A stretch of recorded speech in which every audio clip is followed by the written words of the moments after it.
Hello, everyone, and welcome in to another episode of the Payne and Drain Show following a bit of a dud of a wildcard weekend. I'm your host, Zach Payne. Joined with me, as always, is my co host, Alex Drain. And Alex, how are we doing? Pretty good. It's pretty crazy time in Detroit sports at the moment. The Red Wings are on a 7-game win streak as we speak. Probably will get to 8 because they play the Sharks tonight, but can't count your chickens before they hatch. Detroit Pistons are the great turnaround story of the NBA at the moment, and we got a big Lions game this weekend. They moved the Pistons game on Saturday up to 4 o'clock, so fans can go to that and then go to the Lions game. So there will be some people in Ford Field on Saturday night who have been stimulated for many hours on Saturday afternoon and probably been drinking since about 11 a.m. It's going to be a crazy evening in downtown Detroit. Now, just as a Red Wings note, how vindicated does every Red Wings fan feel with the coaching change and the immediate turnaround? Well, it's one of those things where you kind of sit here and feel like, how did this not happen sooner? Just seeing how night and day of a difference it has been since the removal of Derek Lalonde. But it is what it is. The Red Wings managed to be the one team in the NHL who doesn't fire their coach at the first sign of trouble and somewhat get punished for it. But anyway, Yeah, so getting away from hockey because this is not a hockey podcast. The NFL keeps moving, and there was a lot of storylines coming out of Wildcard Weekend. But before we get into the playoffs, we first are just going to quickly touch on some of the head coaching vacancies and some of the rumors for some of the teams. And we already have one hiring. The New England Patriots, within a week of firing Jerron Mayo, hire Vrabel to be their new head coach in the fakest head coach search ever. Like, I don't know. Have you, in recent memory, can you recall a head coaching search in the NFL that was this fake? not really.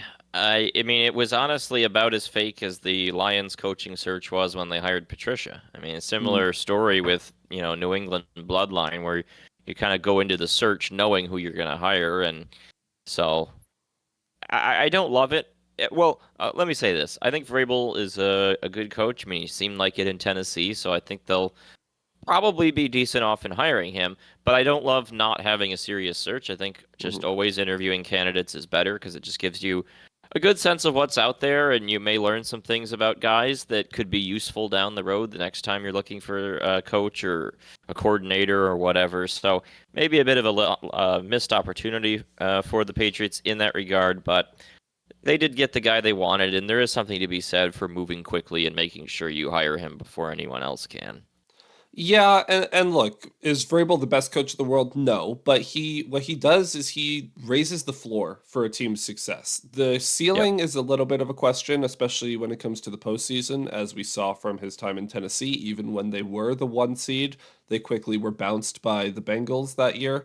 So the the prospect of long-term success is going to be a question, but in terms of rebuilding a program and reestablishing a culture, that is where he shines. So I think you're going to see the Patriots rather quickly ascend out of the basement and into the tier of middling teams that'll get 7, 8 wins a year.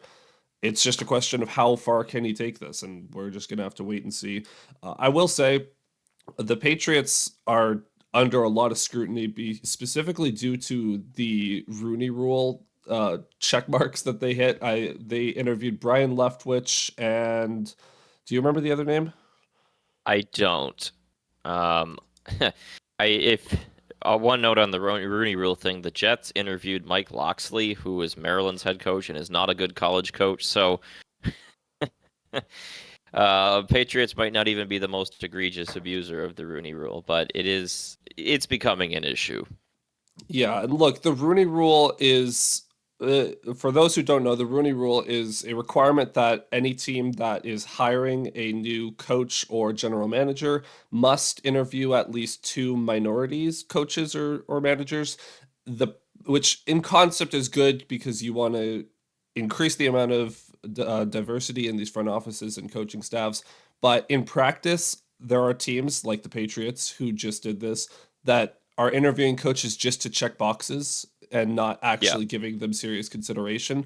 So there's definitely a flaw with the rule. Again, the idea is sound and good. It just in practice hasn't quite worked out the way the NFL envisioned. That being said, I don't know. Like the Patriots clearly just highlighted that they wanted Vrabel. I don't know what you can do about that. You can't really force a team to hire someone they don't want to. No, and I mean, I wasn't New England the team that Aaron Glenn turned down an interview with, Yeah. which I good for think, or him. was it Johnson? I don't even remember. It was one of them. No, I believe it was Aaron Glenn. Oh That's my yeah, memory. Let me look that up real quick. But in that case, good for him. I mean, yeah, yeah. it was the It was Patriots. gone. Like, there's no real. I mean, we all knew who they were hiring, so there's no real reason to waste your time interviewing that just so that you can be a Rooney Rule interview. Like, don't even bother. Yeah.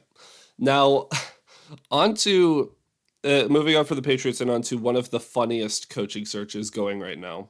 The Dallas Cowboys, they let Mike McCarthy go after denying him the ability to interview with the Bears. He will now interview with the Bears on Wednesday. It's Tuesday at the time of recording this. And now, the two big names that are linked to the Cowboys right now, Deion Sanders and Jason Witten. I have no idea what's going on in Dallas right now. Do you? Not really. The whole McCarthy thing was strange. Like, I was seeing them on because we only got the announcement that he is no longer the coach yesterday. Is Mhm. that correct? Yeah. I believe So so. Yep. I was seeing an article like a week ago ranking vacancies, and they had the Cowboys on the list, and I was like, I didn't. Did they fire Mike McCarthy? Like what? And then I looked it up, and it's like his contract expired, but Yep. no one really knew if he was coming back, and like that alone is very weird. And then finally they announced they've let him go, and we don't really know what direction they're looking at. And the Dion thing can't be real, but I really hope it is. Like we need that content in the NFL without question. The Jason Witten thing, I don't. What is he even doing nowadays? Is he on TV? I'll find out. I haven't heard of, of him in years. So this is just it's so weird. Like it seemed like McCarthy was a dead man walking during the season. It seemed like they were going to fire him then, and then they didn't. And now they're kind of late to the show. And because the Lions are about to start their playoffs, they can't interview Ben Johnson or Aaron Glenn, I believe, until I think it would be after the NFC Championship game. I'm pretty sure when they could do that. So just kind of a late start is going to set them back relative to the other teams. So, Jason Witten, for the last 4 years, has been the head coach at Liberty Christian School in Argyle, Texas. And the supposed plan was if McCarthy stayed for Witten to come on on a shorter term deal to be essentially trained and groomed for the head coaching gig. So I don't know what the idea would be now, but Dion seems to be like a legitimate front runner for this job, which if that happens, I am just gonna start guessing where Dak is gonna get traded to because you know they're gonna draft Shador in the. Trade up with Cleveland to get him, Oh man, or Travis Hunter. I guess you could get either guy, but why not yeah, both? that I don't know. The Cowboys in general are a weird franchise. Like they've had success in the 21st century, but not a ton of it, and they remain kind of a meme team in some ways. I will say on Cowboys notes, it's very very pleasing that I think we're through 5 years now of this format, and the only two seed to lose to a seven is the Cowboys against the Packers. Like And every they time got I see that killed. stat, I went back and watched the highlights of that game again this past week. All-time highlights. Like that pick six Dak throws right before Mm. halftime. One of the funniest pick sixes of all time. Like low key, one of the funniest playoff games of all time. I did not enjoy that Green Bay benefited from it, but boy, was that a funny game. Well, yeah, and there was multiple defensive breakdowns where Love just had wide open guys to throw to. It was hilarious. So hold on, one last note on the Cowboys. There is also another possibility. Pete Carroll to come in as head coach and groom Jason Witten for the job when he's ready for it. This is just going to be a hilarious coaching search. Yeah, I don't really know what else to say. It's going to be a train wreck, and we will enjoy watching it. Now, on to more Lions specific news. The Raiders, led by the charge of minority owner Tom Brady, seem to be the front runners to land Ben Johnson at the current moment, which is not where anyone had him going. But as of now, that's where a lot of the analysts are predicting he goes. And, if you're a betting man, I'm pretty sure the odds have the Raiders as the favorites to land him as of now. So the pitch for Johnson from Brady and company is that he gets to come in with a new GM and they're just going to rebuild the program basically from the ground up, which could be appealing to Johnson. I don't really, it's tough because I don't really know what he's looking for because he's just turned down a bunch of jobs over the last 2 years. So we don't know what he considers the right fit or right opportunity.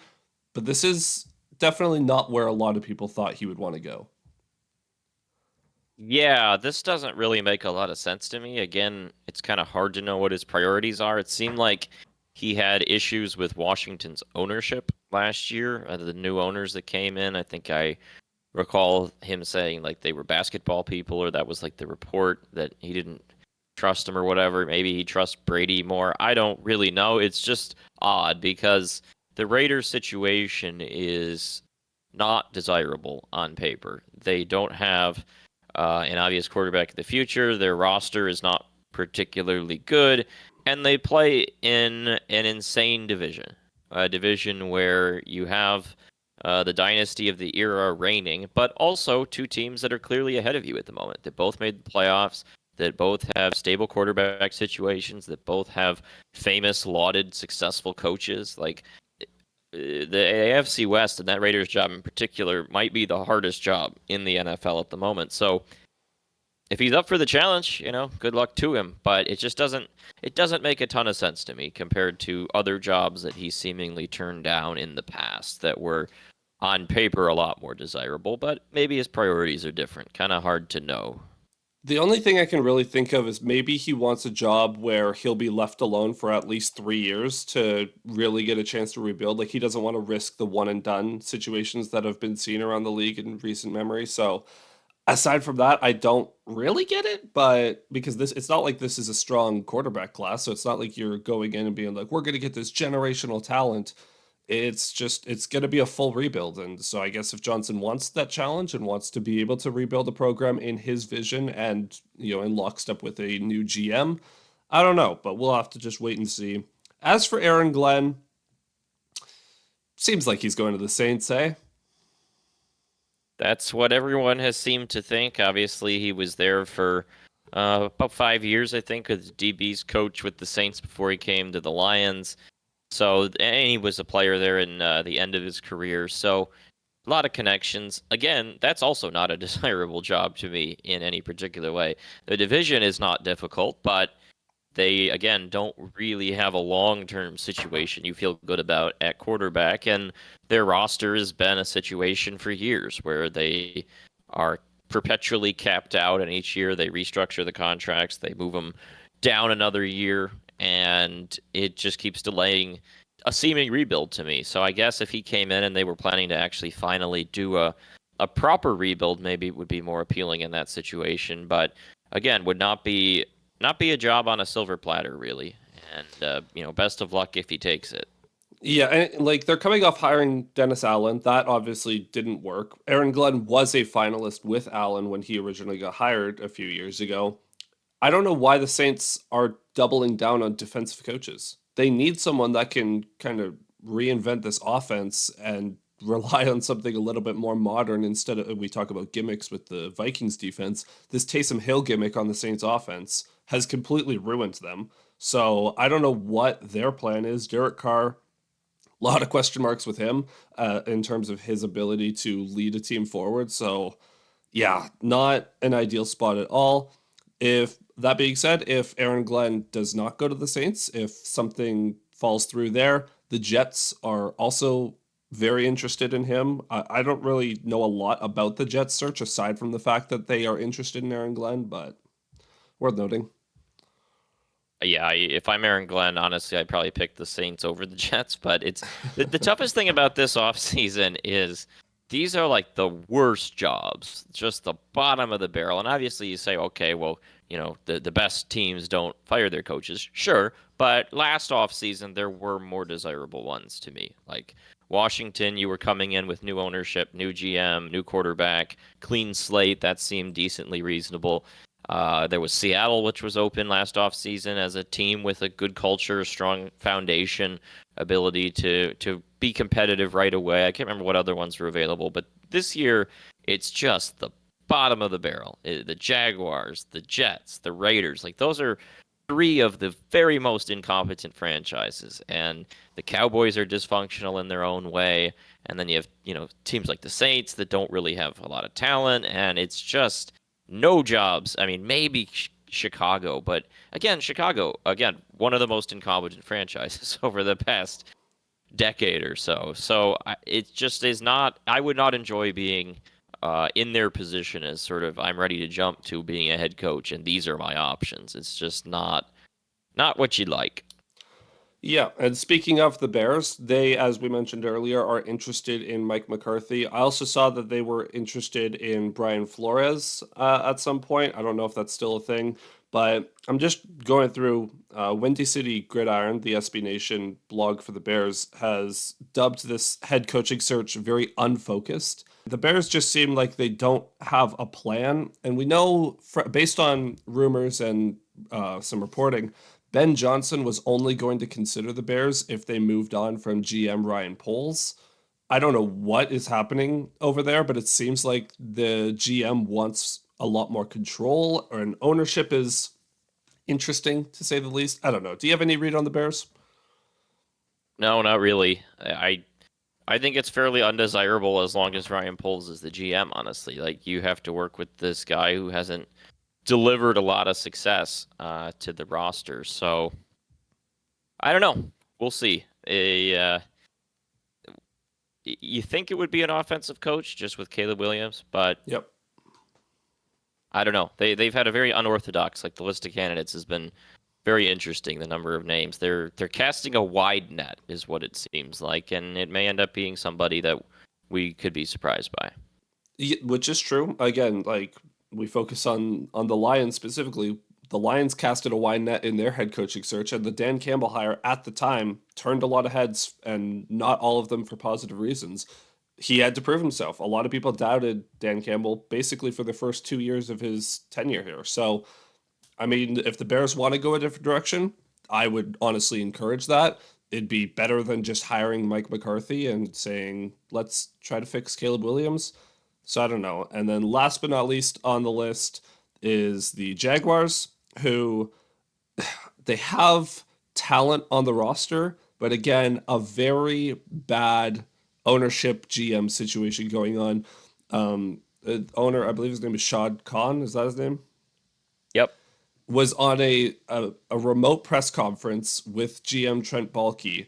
And on that press conference with Baalke on the call, he said that Baalke's job was not safe.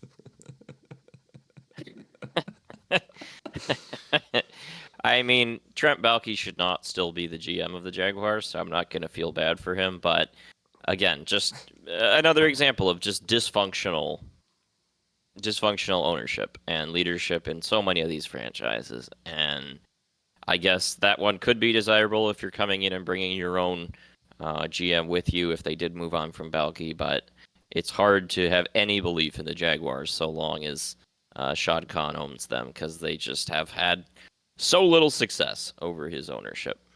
And so much meddling from ownership is just such a bad thing for a franchise. I'm so sorry to Trevor Lawrence because he has been completely ruined as a prospect just from every possible angle. So, aside from that, do you have any other thoughts on any of the coaching searches? No, not really. I don't really. I'm honestly not sure if Johnson will actually take a head coaching job. I think Yeah. there's a pretty real chance he could be back as Lions OC. I kind of feel like Glenn will leave and take that Saints job if it's offered, but honestly, I don't know. We'll wait and see how the season turns out and go from there. I think my wager right now would be if the Lions win the Super Bowl, Johnson will leave, and if they don't, he'll come back because I think he wants to win here before he goes to take a head coaching job. But we'll wait and see. I honestly, I think the next time we update the coaching search will be in the off season once all of these vacancies have been settled, so that we can kind of just talk about all the new coaches at once. But worth noting all the rumors and laughing at the Cowboys for now. So moving on to Wildcard Weekend and the recap. As I mentioned off the top, very just disappointing weekend in terms of competitive games. There was only one game that was a one-score game, and that was the Commanders and Bucks. So to start off with, the Chargers completely faceplant. Justin Herbert, another memorable playoff performance for all the wrong reasons. A 4 interception game to one up. Well, I don't even know. Does it one up the 27-point choke? No, I that one is still Pantheon, although, it wasn't this game wasn't, like as bad as this, but and that previous one wasn't all Herbert's fault, but No. this was not great, and it definitely was going to do damage to Herbert's not necessarily legacy, but I guess standing or reputation in the league until he has a better team to do it to do better with. Because I thought Herbert was not good in this game, but boy, those receivers are bad for the Chargers. Aside from Lad McConkey. Aside from Lad McConkey, who was good in this game, but Will Dissly not Oh, good in this oh game. man. And what was really interesting about this is how it was kind of two games, right? Like, so with 3 minutes to go in the first half, the Chargers are up 6-0, and the feeling of the game at that point, honestly, was they should be up a lot more. They kicked 2 short field goals. They had a short field handed to them by a Stroud interception, and Herbert threw a really brutal interception on I think the first play of their drive. So you were looking at a situation where they could have been up 13-0 at that point. They could have been up 17-0 at that point. And it felt like they were letting the Texans hang in, but the Texans really had no signs of life. Their drives to start this game were fumble, punt, interception, punt. And they were backed up facing 3rd and long, deep in their own territory. The snap goes by Stroud. Who knows? Maybe in another world, he falls on that ball and they punt and the Chargers get a short field and they take a 2-score lead into halftime. And maybe it's a totally different game. But instead, Stroud picks it up, rolls out, makes a crazy throw across the field. And that was the spark they needed. And from the rest of the game forward, it was just a rampage by Houston. They just ripped apart the Chargers defense in the second half of this game. And the Chargers offense just completely eroded, and the final score was quite surprising to me. Yeah, and look, a lot of people had written off Houston, which I mean is still kind of valid because Houston just has not lived up to expectations this year. Credit to them. Credit to the defense. Derek Stingley, my goodness, is he good? Like he might be a top 3 corner at this point in the league. He's just absolutely amazing. Had a couple of interceptions in this one, so we'll see how the Texans fare against the Chiefs. As for the Chargers, you have got to get Justin Herbert some reliable weapons. I'm going to talk about this with the Packers as well later, but you need someone else that's reliable on a 3rd down that you could just say, this is my safety blanket. I guess Ladd could become that. He kind of was in this game, but you need to get Herbert some more safety blankets because clearly when it's all on his shoulders, he's not going to be able to elevate everyone else around him like that. So, Yeah, and I think the takeaway from this game in part is that Herbert is, I think, a perfectly fine NFL quarterback, but he has things to prove. He he has to do it in the playoffs, and it's probably will happen when he gets a better team around him. His first attempt was undercut in part by a pretty bad coaching staff, in my opinion, and a defense that completely melted down in that second half. Although again, he's not completely off the hook. And in this season, did not have an interior line at all, and that was a story in this game where the Texans just got unlimited pressure up the middle against Herbert, and he needs guys who can actually catch the ball when he throws it to him. So he needs a better team around him. It's year one of this.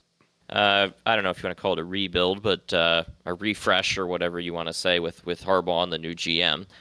And we'll see what they can do in the future. Get a better team around him, and he'll need to come back and try again in the future. But for the moment, it's really hard to argue that he is an elite, top of the game quarterback like people have claimed he is. Yeah, until we see better results, for the moment, he's in the same bucket as so many other guys that are good, but not in the conversation with Lamar Jackson and Josh Allen and some of the guys where you've seen at points in the past of, Herbert's a top five quarterback, etc.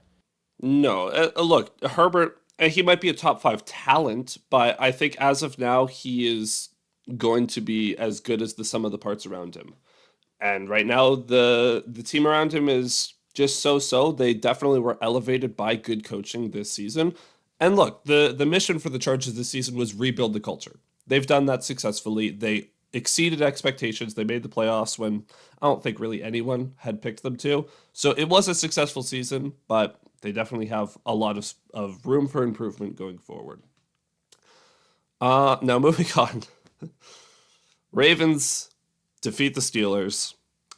We talked about the Red Wings off the top of this show. Are the Pittsburgh Steelers just the early to mid 2010s Red Wings that make the playoffs every year and never do anything in them?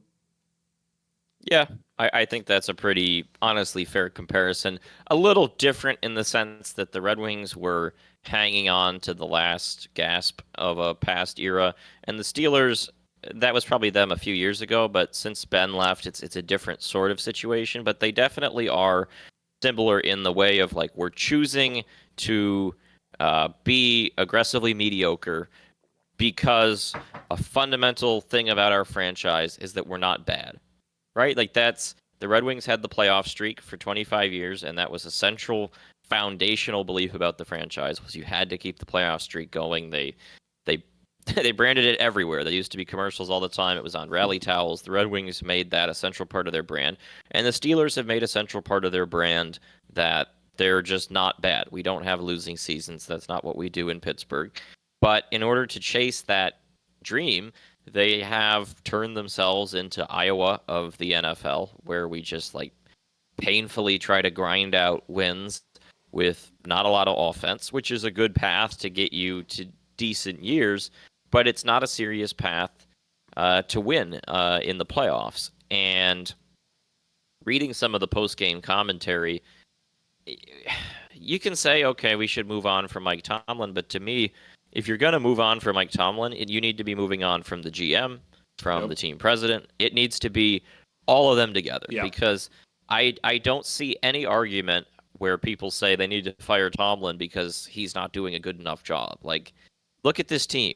Do you think this team is underachieving in any way? Like, if you had told me before the season that they were going to get, whatever it is, 10, 11 wins and lose to Baltimore in the playoffs, I would have said, good job.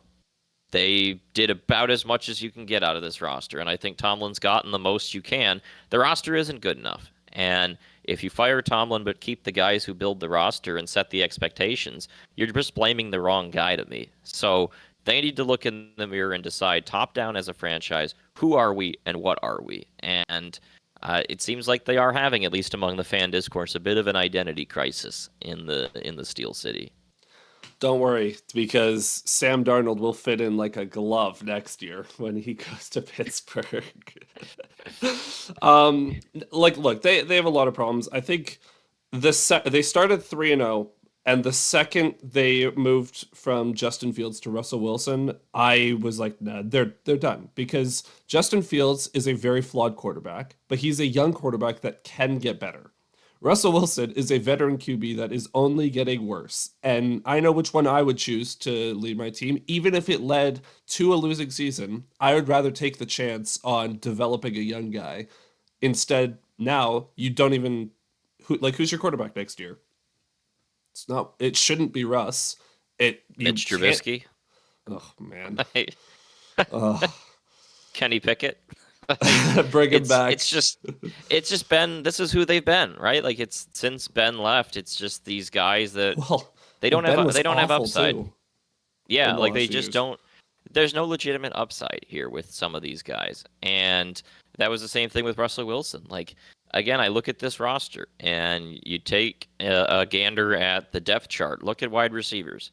They have one wide receiver and he has CTE and spends half the game punching the other team's cornerback. And who else did they really have? And you look at running back. Najee Harris is fine, but is he a major impact player? Is he Derrick Henry? Is he Is he Saquon? worth No. re-signing?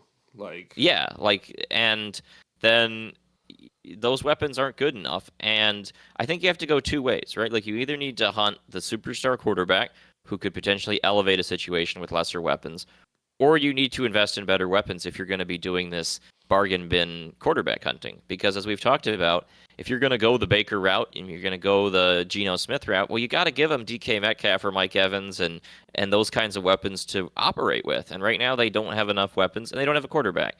And in that situation, you're just kind of stuck. And I don't know necessarily how they get out of it without perhaps dropping down a little bit in the standings to get maybe a higher draft pick and angle for a better QB in the future, or what route they go. But it's a team that's kind of lost in the middle at the moment. And part of it too, to me, reading the fan reactions, is you kind of have this to some degree with the Packers too, but these unrealistic expectations based on history, right? Like, I'm reading these athletic comments about the piece on Tomlin, and all these people are in there like, we're losing our image as Steelers. Our baseline expectation is Super Bowl appearances regularly, winning, like. And I'm just sitting there and I'm just kind of like, this feels like Habs fans being like, our expectation is the cup every 2 years, because that was what it was in 1960 and 1970. Like, times have changed. This is a league of parity, and it just kind of feels like a franchise that needs to kind of wake up and play 21st century football. Yeah, and look, the Steelers culture has been like it's a boys club. It has been a boys club forever, and they never fire anyone. The coaches either retire or their contracts conveniently expire. So I'm just looking up, when does Mike Tomlin's contract expire? I think Who he goes knows? through he goes through the 2027 season. If I was a betting man, that's when Mike Tomlin leaves. Is they just won't re-up his contract in like another 2.5 years. That'd be my guess. Yeah, possibly. And I mean, again, Tomlin's done a good job. He's gotten a lot out of this roster. He's been there a long time. I think if he did get let go, he would be a good culture builder in a different Hmm. organization. But maybe it is time for a refresh. But again, if you're going to do a refresh, it's got to be the whole organization. Yeah. So look, the Steelers definitely need to do some introspection over the offseason and figure out who they want to be and whether or not they have the stones to be bad in order to rebuild. That's what the long and short of it. Yeah, I Now, don't I don't really have any takes about this game. We'll talk about Baltimore yeah, in the context of Buffalo, but this this was not an interesting game in any particular way. no, and I am focused more on the losers as of now because we'll have Hmm. opportunity to talk about the Yeah. winners later when we preview the divisional round. So, in the spirit of that, Bills beat the Broncos very badly. Denver, you had about 2 minutes of being excited when Troy Franklin caught that deep touchdown at the start of the game, and then slowly the life was just drained out of them for the rest of that grueling game. So, I mean, thanks for coming, Denver. You finally got back in the playoffs. Bo Nix looks like he will be good in the future. He played through 3 spinal fractures in this game. Should mention. Absolute warrior. But yeah, long term, good outlook. Short term, you tried. Yeah, I mean they hung around a bit in this game. It was 10-7 late in the first half. They had the opportunity to tie it going into halftime. The kicker did not make the field goal, bounced it off the upright and out, and then the second half was a mess for them. Good season. Outperformed my expectation. Hopefully they can improve in the offseason. They need to get some more help for Bo Nix on the offensive side of the ball. The only real thing I have to say about this game is the Allen touchdown to Ty Johnson is one of the best plays you'll see of the year. Just absolute dart. Like, there's just nothing. The defense covered it perfectly, and they still cracked it open. Like, It's just nothing you can really say but tip your cap. Yeah, and we went through the Josh Allen experience not too long ago. Sometimes he just makes crazy plays, and that divisional round matchup is going to be amazing. But we'll talk about that in a little bit. Now, moving on, the Packers. They were on the back foot immediately with a fumble on the opening kickoff, and the Eagles quickly score a touchdown after that. And then basically nothing happened. Excuse me. Basically nothing happened for like 3 quarters as the Eagles just slowly drained the life out of them. Jordan Love, what a bad game for him. Just 3 interceptions, no touchdowns, could not get it done when it mattered the most.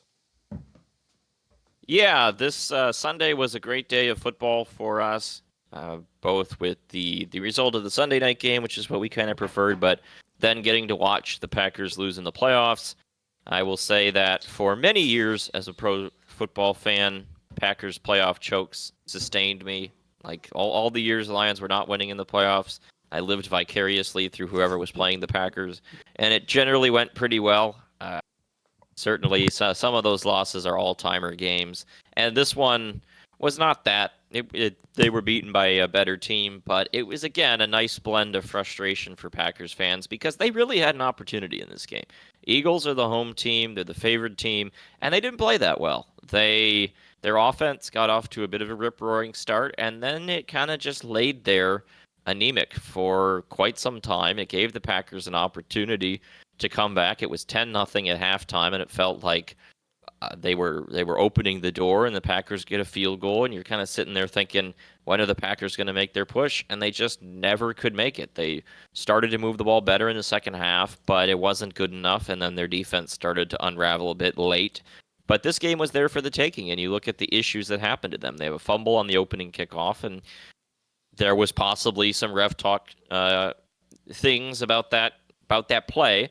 But at the end of the day, the guy put the ball on the ground, and a similar thing of what we've been talking about with this team. They played the Vikings twice this season, and they got buried.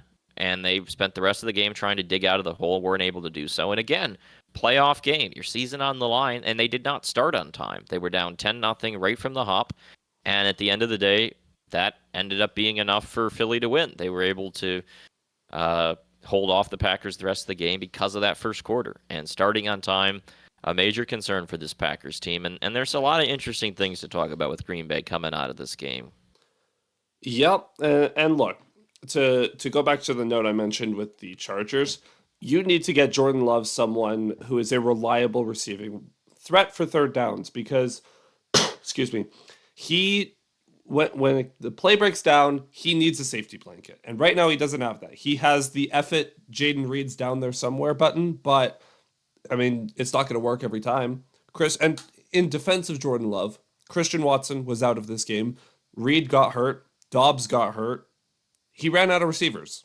And you saw that on the failed fourth down at the end when it was, I think, 19-10.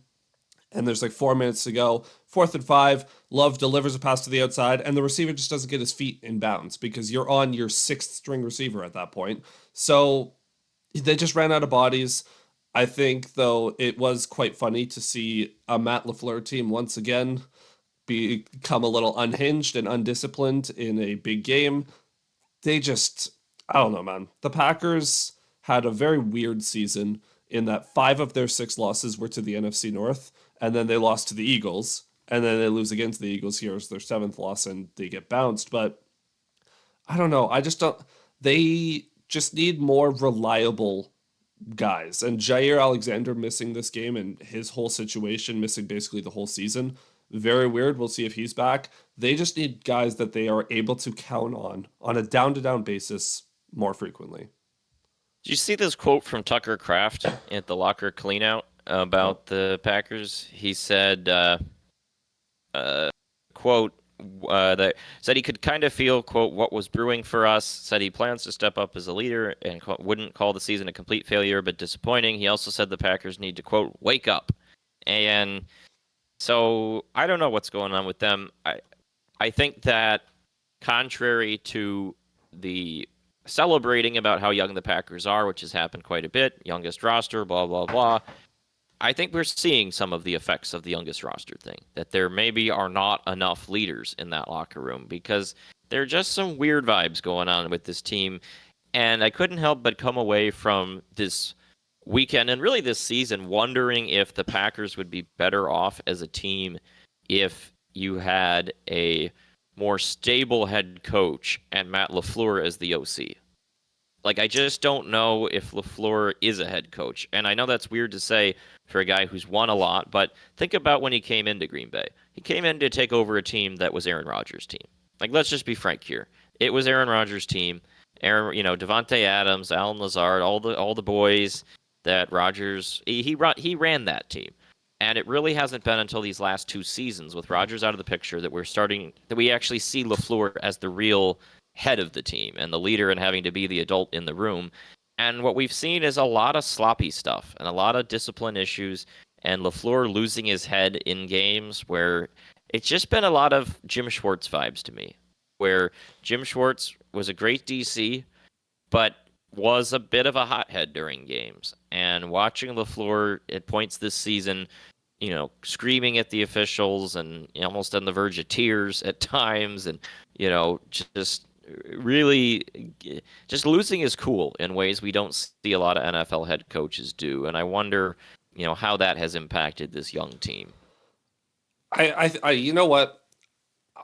It's not that he needs to be the OC and have a more of a leader of men as the head coach. I think he needs a more stable defensive coach.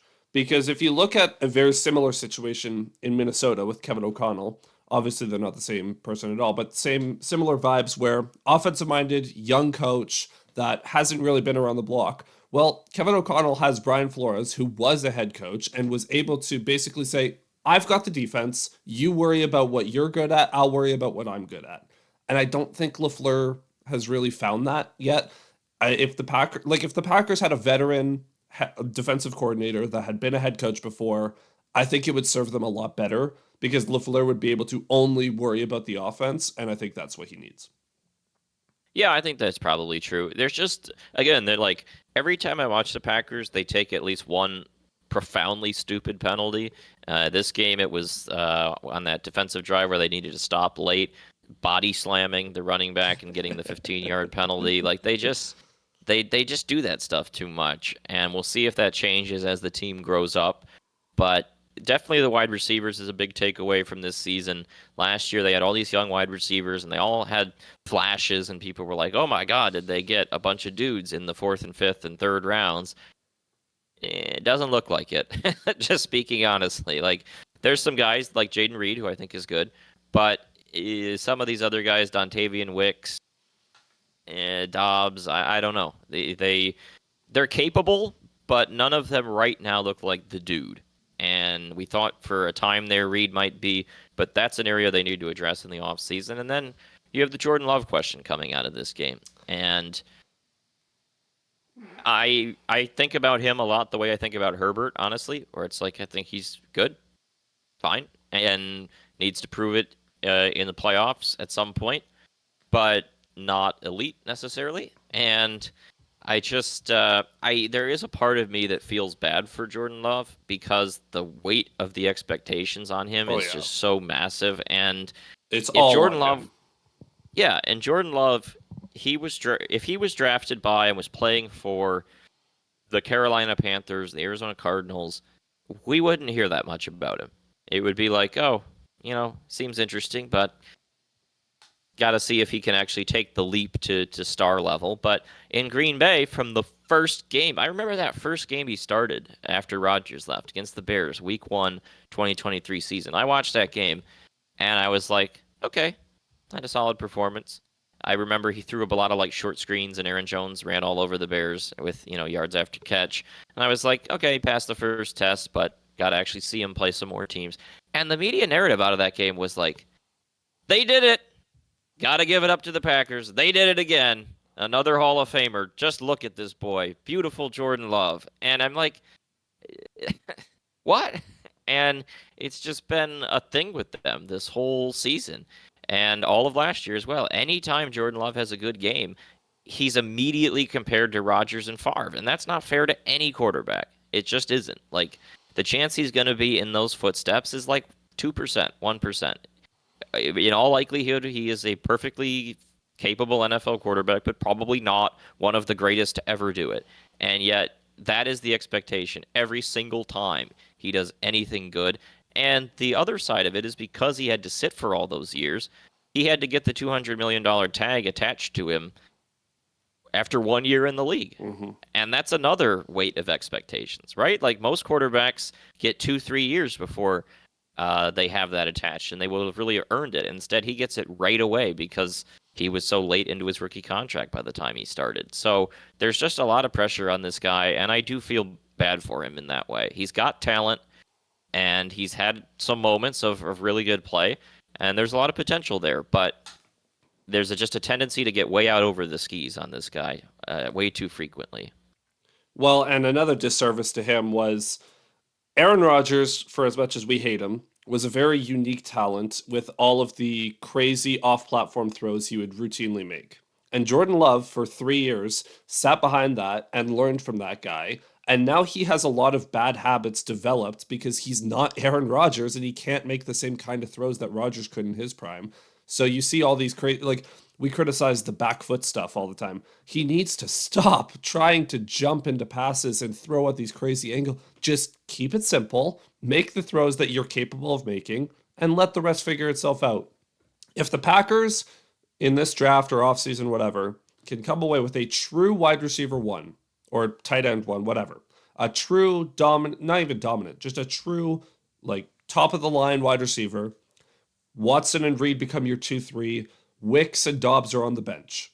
The Packers will look so much more coherent offensively because Josh Jacobs is going to be good for them again next year. I have no doubts about that. He looks like a very wise investment in free agency. He had a great game. He almost had one of the more memorable playoff touchdown runs with like 45 broken tackles on a almost a mini Beastquake kind of thing.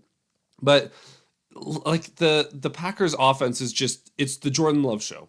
What could Jordan Love do for you today? And they need to just let him be a little bit more calm because we talked about the agent of chaos. We need to remove some of that chaos and give him some safety and security so that when he makes a mistake, it's not he's making mistakes that cost you. It's smaller mistakes, right? We need to widen the gap or the margin of error for Love. And the defense was good, not great this year for the Packers. I think they have another level to go to. Rashawn Gary, if he had a better season as a pass rusher, I think that defense looks a lot better. Or Lucas Van Ness did anything. Like they just need more edge production, more pass rush juice. Yeah, their offense was hard. Their defense was hard to get a handle on because they'd play some games that looked great. Like they just Hmm. throttled the Saints at home, and then I watch them against the Lions and the Vikings, and it's like these guys aren't really making many stops. So it was a bit opponent variant, but they did make some progress this year. Again, this is a team that's going to be solid moving forward, but they have some questions. And honestly, my closing thought on the Packers' elimination is just being extremely glad that we now get to all be vindicated and laugh at a certain genre of analyst that was just all in on the Packers going into this playoffs. Bill Barnwell, ESPN, who I think is a reasonable person, generally speaking, just for some reason picked the Packers to make the Super Bowl out of the NFC before the playoffs even began, and it was very fun to watch that go down in flames in the the first NFC playoff game. There was a quote. I don't know if you saw this. It was a podcast excerpt from the Athletics NFL show. Basically, and this is me paraphrasing, but it was essentially, we like Jeff Hafley a lot, and he's a lot like, defensive Matt LaFleur. And that's the thing is you watch the Packers, they just do so much cool stuff. And that's what we, the tape watchers, understand that I think a lot of the public just doesn't understand because they're just too focused on things like wins and losses and, macro results. And I'm like, what are you talking about? What are you talking about? And That's that was, exactly what the public does understand is those yeah, flashy, cool concepts. but it's just like this continual of yes, the Packers. I think the way you should have phrased it is like, yeah, the Packers have underlying metrics that suggest they're a stronger team than maybe the record indicates, and that could make them dangerous in the playoffs potentially. That's a perfectly fine way to put it. But the way it was sort of being phrased is like, oh, it doesn't really matter that they didn't win any games that matter because their DVOA is really good. And that is the sort of football encapsulation of the like non-ball knower who only sort of knows like fancy stats or whatever. And watching that all go down in flames was a victory for all of us. And now we get to have a nice leisurely off season of laughing at the Packers, and that's what we live for. Shout out Pete Prisco over at CBS, who also picked the Packers to win the Super Bowl, who has He been picks them to win the Super Bowl every year, like every single year. He might be the for most like 10 years. CBS as an outlet might be the most anti-Lions outlet I've ever seen in my life, because every year they're like, the Lions suck. They're not winning anything. And it's like, dude, pay attention, please. I implore you. Like now after moving on, this is a weird one because a lot of the notes I have on Commanders Bucks are Commanders related, which means I'm going to bring them up later. But I don't have a lot to say about the Bucks in this loss because the Commanders, they beat the Bucks, and it was the Jaden Daniels show. Jaden Daniels had it's the same situation as Jordan Love. The Commanders, like maybe 7 weeks ago, said we cannot win games unless Jaden takes us there. So Jaden, do what you're going to do. Take us as far as you can, and he just keeps winning. So I'll talk more specifically about the Commanders in a little bit, but for the Bucks, this was weird because they should have been able to run the ball more efficiently than they did. Bucky Irving, You'd think so. Yeah, like Bucky was good, not great. They picked it up later in the game. The Commanders got some early stops there were only 2 punts in this game. Both were early by Tampa, and then after that, it was pretty scoring back and forth as they started to crack it open on the ground. It wasn't a bad performance from Washington's defense in that way. It was a bad performance in the passing area. I mean, Baker was 15 of 18 for 185, 2 scores. Mike Evans dunked on Lattimore over and over again in this in this game, which was a talking point coming in. At the end of the day, this game was decided by time of possession in a way, right? Washington holds the ball a lot. They outgain Tampa substantially, even though Tampa outgains them by a fair bit on a per-play basis. And it really turned on a couple plays that the Bucks fumbled deep in their own territory and hand the Commanders a short field, which was possibly a ball don't lie fumble after a pass interference in the end zone that was not called on 4th down, turnover on downs for the Commanders. But then the biggest play of the game was that 3rd and 1 in plus territory for the Bucks, really in field goal range. I think it was around the 20-yard line. That was extremely strange. The center hiked the ball and no one else was ready, and it ended up in a TFL. They had to kick the field goal. They never saw the ball again, and that really just determined the game. This was a game on a knife's edge. Total toss-up, and the Commanders won the high leverage plays, which included a lot of 4th downs, and that was probably the other talking point. But we thought this was going to be a fun and close game, and it was. It was our only close game of the weekend, unfortunately. Yeah, and look, the shout out to the Commanders for snapping their playoff drought. I think it was their first playoff win since 05, I want to say. Yeah, 05-06 season, so 19 seasons. So this game played out differently than I expected it to, in that the Commanders and Buccaneers are basically the opposite of each other offensively, at least. The Buccaneers are very good at sustaining drives and making efficient play, like they're efficient as they work down the field. The Commanders we are going to run as many plays as we possibly can, and we are going to keep up with you based on explosives. And yet it was the Commanders who actually were holding the ball for longer and ended up winning because of the time of possession difference, even though they are the more hurry up, get as many plays as we can, and just like volume over efficiency, if you will.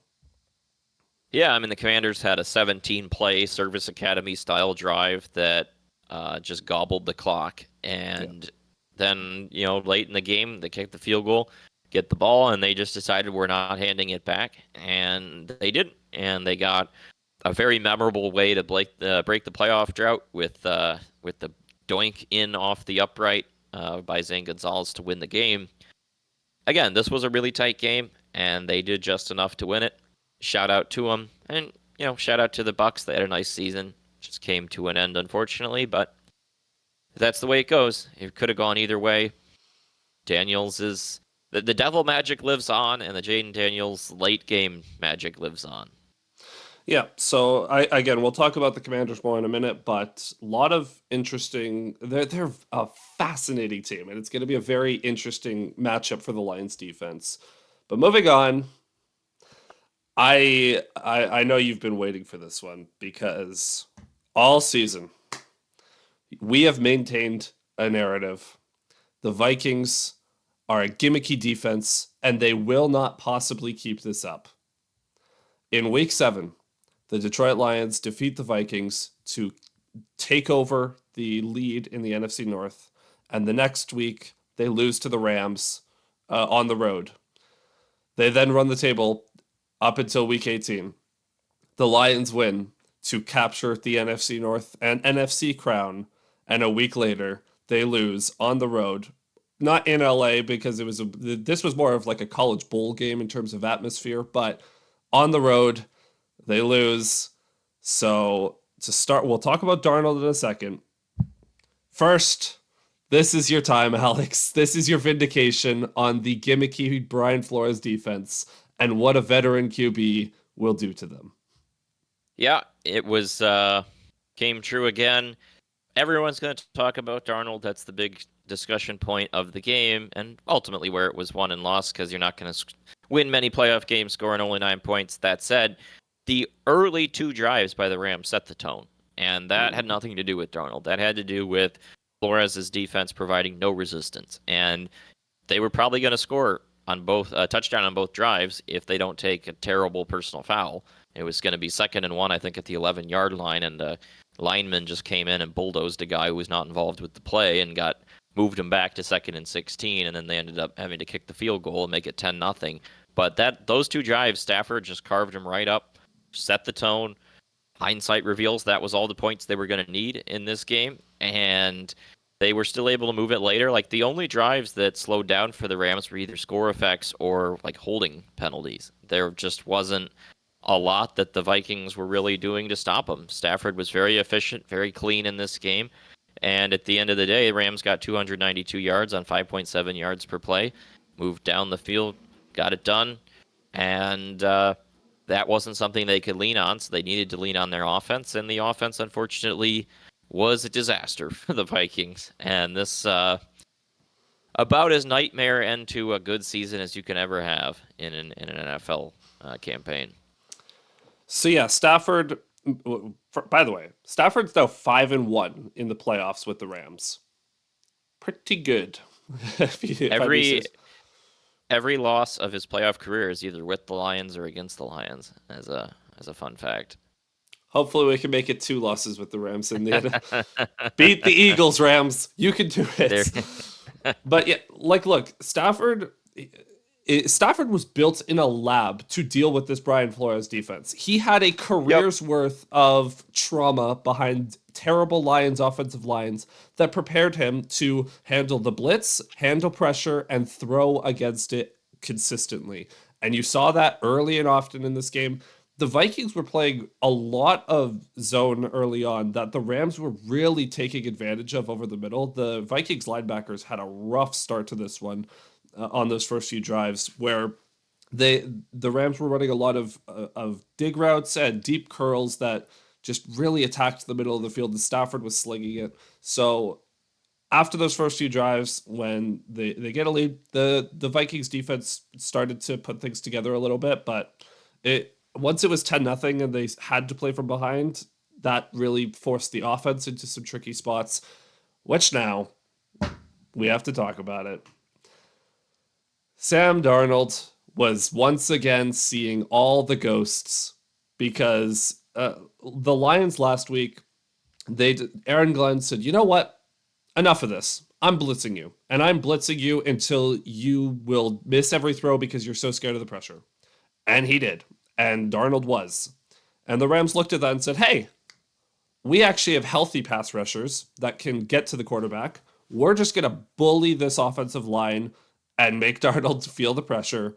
They got to him early and often, 9 sacks on the game, I believe. Verse, Turner, I want to say the other rookies, Fiske, I don't know. Fisk, yeah. Fisk, okay. This is Fisk, yeah. They all were just hammering Darnold all night long, and he was rattled. Absolutely rattled. Yeah, this was not a good pass pro game for Minnesota by any stretch of the imagination. They were overwhelmed, but it wasn't all them. It really just is a story of like Darnold just would not throw the ball. Like there were so many situations where throwaways were available as well as like checkdowns, and he just had no ability to look at pressure and just make a quick decision, dump it off, and he just was freaked out.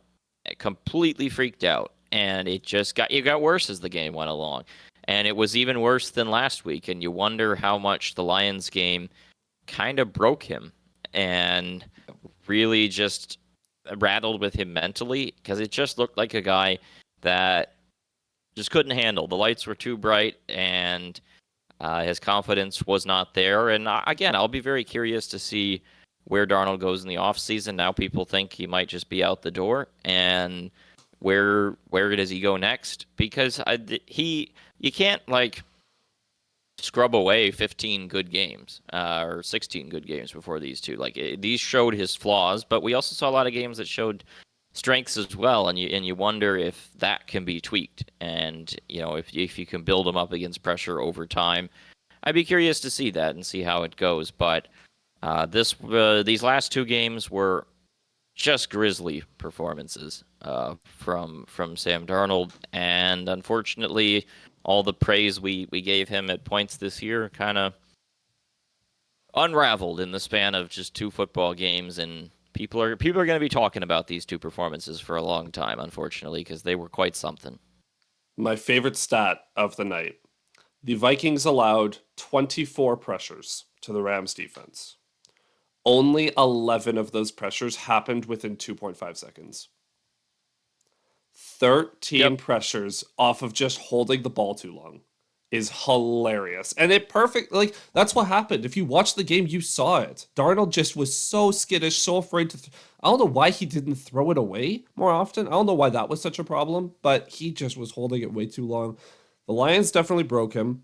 They also broke Kevin O'Connell. Because, oh my lord, I have never seen a pair of 4th down failures break a coach as aggressively as they have broken Kevin O'Connell. His 4th down decisions in the second half of the Lions game and in this one were absolutely horrendous. Very cowardly, if we want to go that far. He he completely folded. Yeah, I mean, fourth and the first drive of the second half, they're down 24-3. He punts on 4th and 5 from midfield. Like, what are you doing?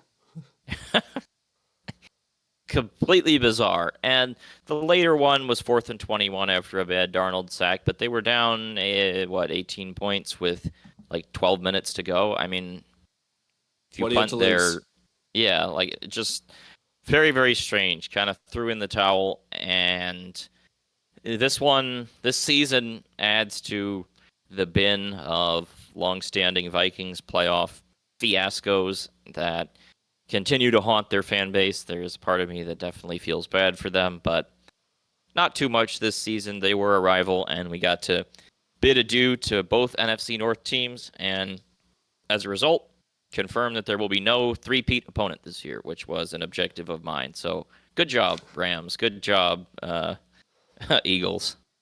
Yeah, like that, the three-peat opponent was the only actual reason to be concerned about the Packers or Vikings in a potential matchup with the Lions. Like, the Lions probably would have won anyways, but just a little vindication that those teams are not what they thought they were. So, very interesting wildcard weekend. Going to be a fascinating divisional round because, like, in the wildcard, only one road team won, which is not what a lot of people were expecting, considering 2 of the road teams were favored. But moving on to the divisional, this there is a road team that is favored actually. They not at the opening lines, but they are now. But we'll start in order. We'll get to Ravens Bills in a bit. The Texans at Kansas City. Look, there is no universe where anyone in their right mind should be picking Houston to win. That being said, what is the level of concern given that the Chiefs have rested their starters since Christmas? I think there's a chance they could come out pretty rusty. This is gonna be a low-scoring game to me. I really like D'Amico Ryans. He's impressed me this season. Their game against the Lions was maybe the toughest resistance the Lions faced all year. They gave the Lions a lot of trouble, and these two teams met once before. Three of these four divisional round matchups are rematches. The Lions game is the only one that is not, and that game wasn't that long ago. It was actually very close until the Tank Dell injury. Well, it was really close the whole way, but the Texans had just scored a touchdown to potentially tie the game. Dell gets injured on the play, and then they miss the extra point and ultimately lose 27 to 19. If Dell were healthy and Texans had more weapons, I would possibly be buying into it a little more, but it feels like a game where they're going to test the Chiefs and maybe give them a hard time for a while and then probably not have what it takes to pull it out in the end because Chiefs defense is really good and winning in Arrowhead has been extremely difficult in the playoffs in this Mahomes era. Yeah, and look, the against the Chargers, I said the only chance the Texans had would be if Nico and Stroud just kind of went off. They did. Like Nico had a pretty good game. It was the defense that really took it home for the Texans, but the offense didn't look bad by any means. Like Mixon had over 100 yards, Collins had 122, Stroud 282 passing, a touchdown and a pick. Like the Texans were fine offensively, but they are going to have to find another gear against this Spags defense of the Chiefs that has been so good over the last few years. So we'll see. I mean, the reality is the Texans are just they're going to have to win the turnover battle, and they're going to have to capitalize on those turnovers if they get them. That's their path to victory. Yeah, I mean, there is a path. It's the NFL, but this is definitely, it's probably the most lopsided game of this divisional round. And I know the stat from last week only applied to the Wildcard Weekend, but not hard to laugh at the Texans being put in the 4:30 Saturday slot again in the playoffs. They just can never escape it. So that game has the lowest over-under of the weekend at 41.5 points, which, I mean, yeah, it goes to what you're saying. The rust for the Chiefs might lead this to being a defensive battle, but we'll see how that goes. Now, the Rams, they go on to Philadelphia to take on the Eagles, another rematch. Earlier in the season, Saquon Barkley just decided that he was going to absolutely destroy everything in LA. I don't know if they will have an answer this time around, but that's the matchup. Can you stop Saquon? Yeah, I mean, remember that Saquon game, 255 yards on 26 carries, 2 touchdowns. That was the game where we were on the show kind of talking, could Saquon win MVP? Like that was the game where that discourse kind of became huge. And it was an interesting game because it was kind of close early on. The Rams made some mistakes. They missed a field goal and they fumbled on their first drive in the red zone. Overall, they scored 20 points on 4.9 yards per play. So I think they'll be able to get some points on this Eagles defense. The Rams have their guys healthy. They're a dangerous playoff team. And the Eagles did leave me just wanting more.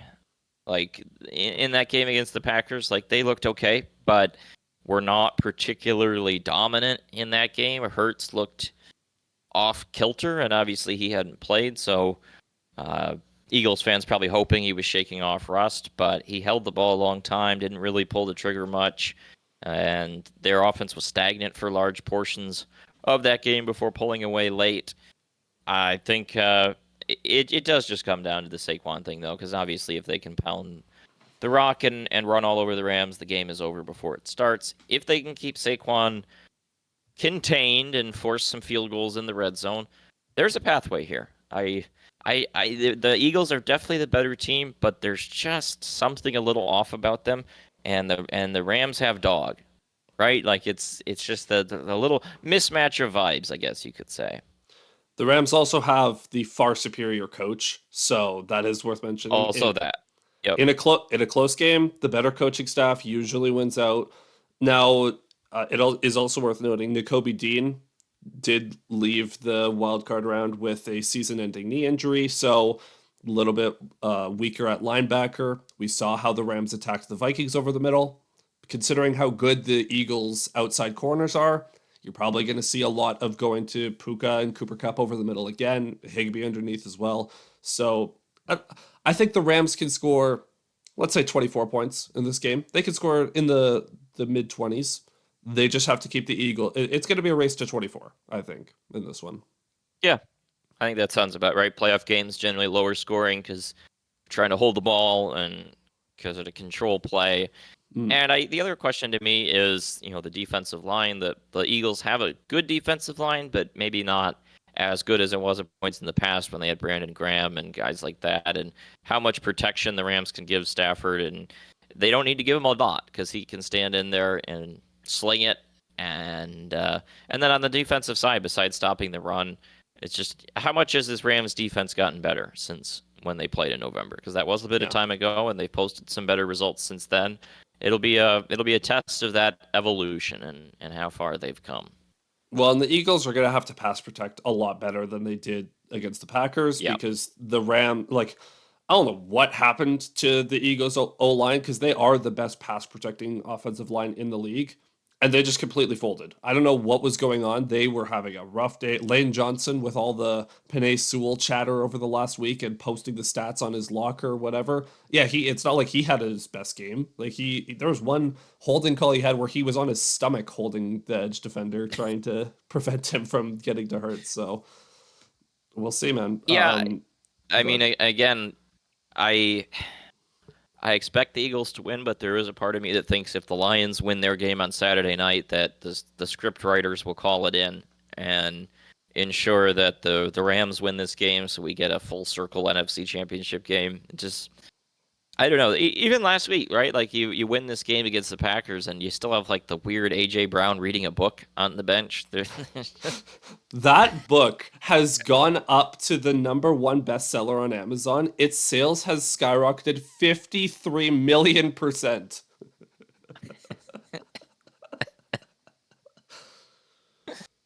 I don't know. The Eagles have been a circus this year, and it's kind of hard to predict how it ends up. They're a talented team, but I would not be stunned if they lost this game by any stretch of the imagination. Yeah. Eagles are currently 6.5-point favorites, over under 43.5. It should be a good game. It should be a good game. I'm looking forward to that one. On the Sunday night slate in prime time, probably the best matchup that you can dream up right now. It's between the Ravens and Bills, the two teams that have historically not gotten it done when it counts in the playoffs, and one of them will earn the right to presumably go on to play Kansas City in the AFC Championship. So Ravens, now worth noting, the MVP voting cannot be influenced by this game. That being said, it should, because this game should be for the MVP. Yeah, I mean, settle it on the field. See who the best one wins is. A big narrative of this game is the first meeting between these two teams who first time around played on a Sunday night. It was not a competitive game. Ravens just blasted the Bills. And kind of like that Rams game, it's all about stopping the run because first meeting, Derrick Henry rushes for 199 yards on 24 carries. Lamar Jackson adds 54 on 6 carries.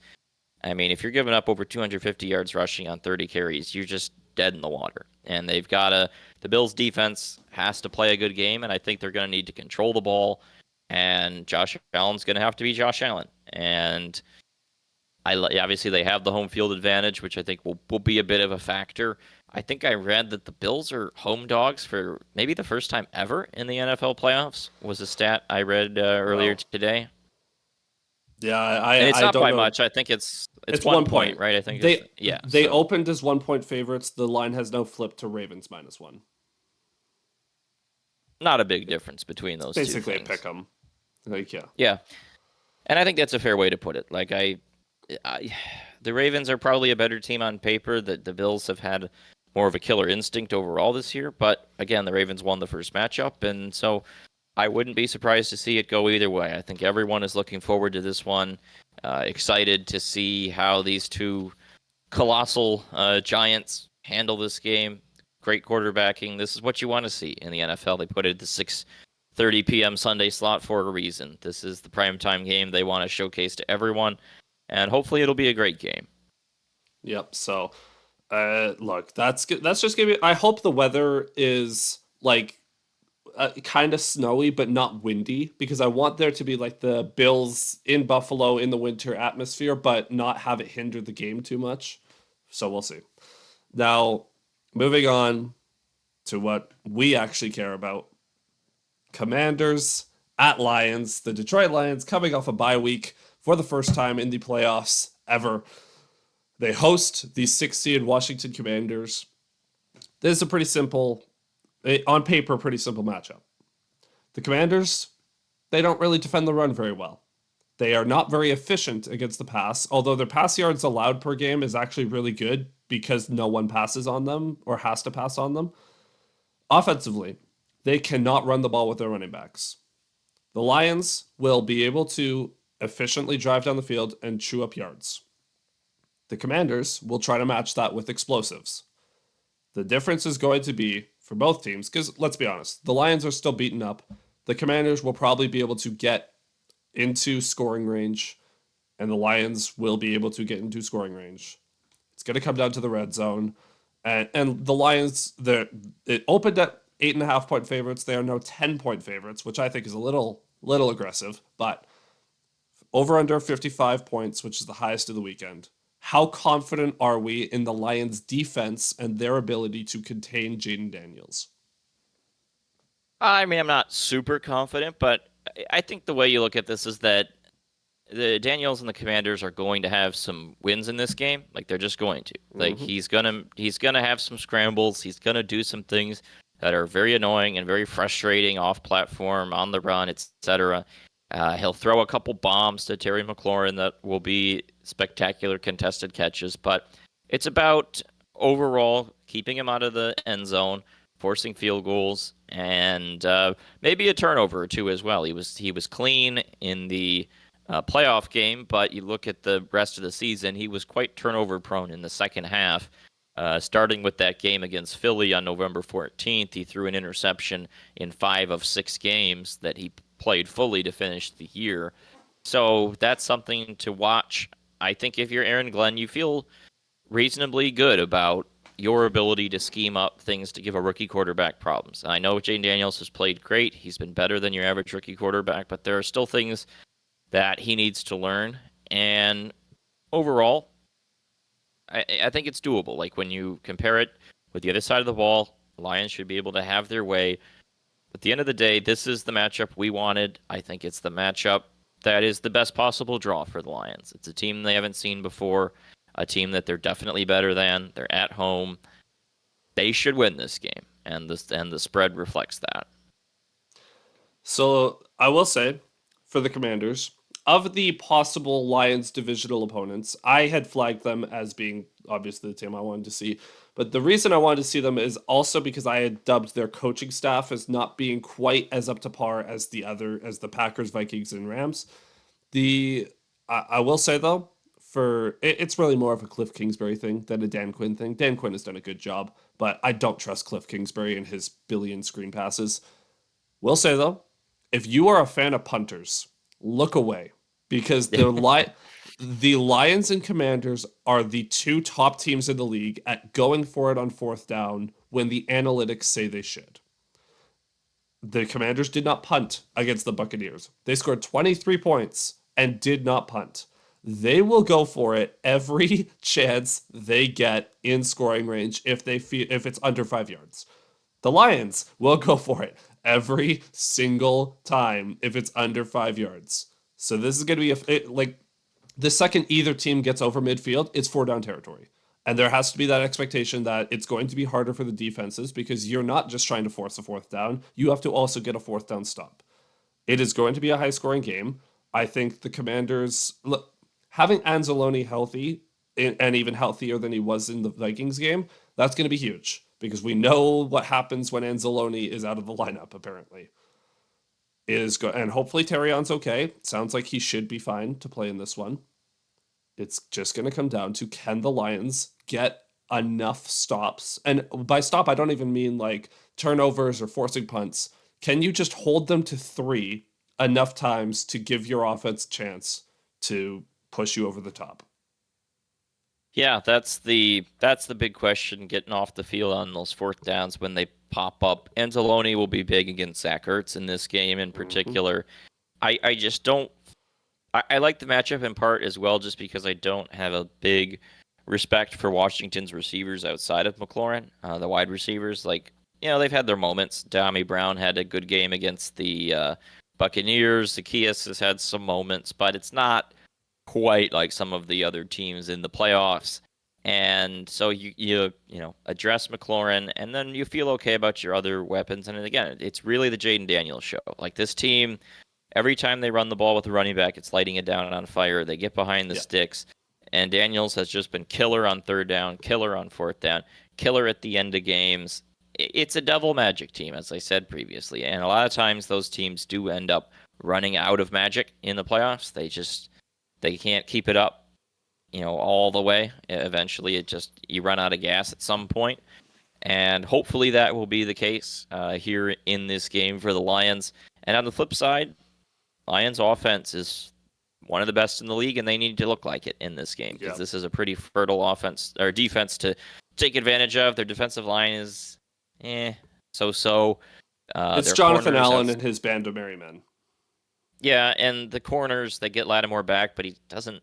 Not sure he's 100%. Their other corners, outside corners, particular like St. Juste, has struggled. Samer still, if they play him outside, is a little undersized. If he plays in the slot, he's fine. The linebackers have been a strength for them. Bobby Wagner's had a great year. That's a guy to watch out for. Maybe it's not the biggest Laporta game, but at the end of the day, this is a team who gives up a lot of rushing yards, and that's Mm-hmm. just going to be a story. You want to score and score often in this game. And again, zooming out in full, this is a good team. They needed overtime to beat Atlanta at home. They needed a last gasp, a Devontae Smith drop on the easiest ball of all time, multiple fourth down conversions to beat Kenny Pickett at home. Like, they needed a stand on a 2-point conversion on the final play of the game to beat the Saints. Hey, this is a fine team, but they are not a top-tier Super Bowl contender, and you're at home. This is a game you need to win. Since their bye week in week 14, the Commanders have won 5 straight, including that Bucks game. All 5 wins came down to the final play from scrimmage.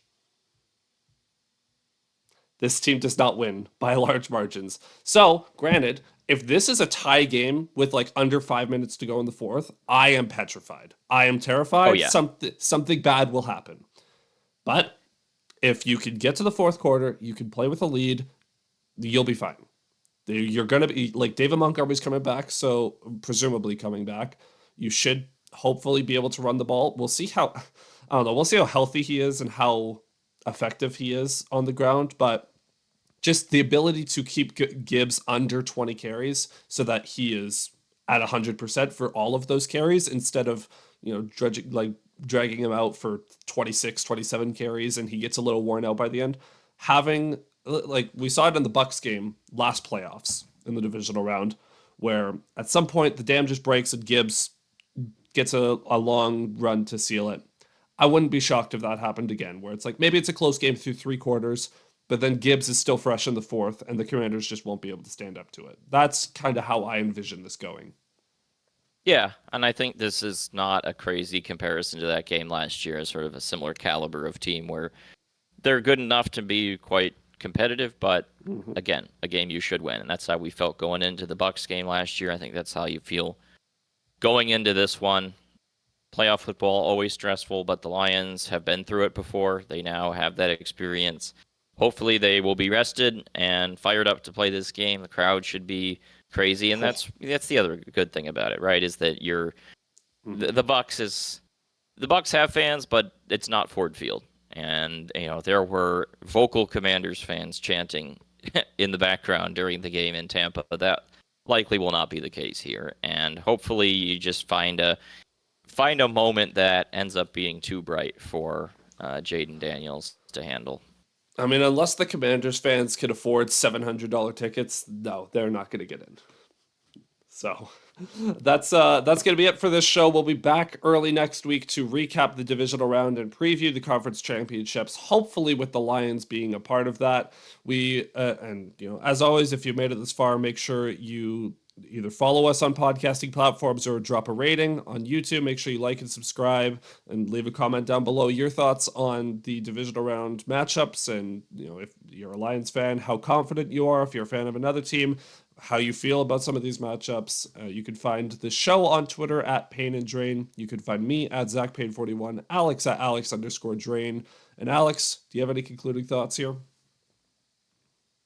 No, I mean, this is, again, it's a game you should win. If you lose it, it will be a major missed opportunity. So hopefully they will take advantage of that, and we will be previewing an NFC Championship game at home in the final week of the NFC playoffs.